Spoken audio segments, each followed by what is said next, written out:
Schnarchen bei Kindern, ist das in Ordnung?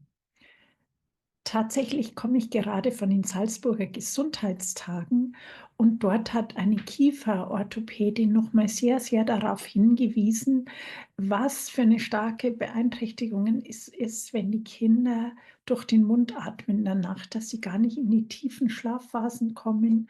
dass, dadurch einfach die Erholungsphase geringer ist, dass die Konzentration schlechter wird, dass die, Sauerstoffsättigung im Blut nicht gut genug ist und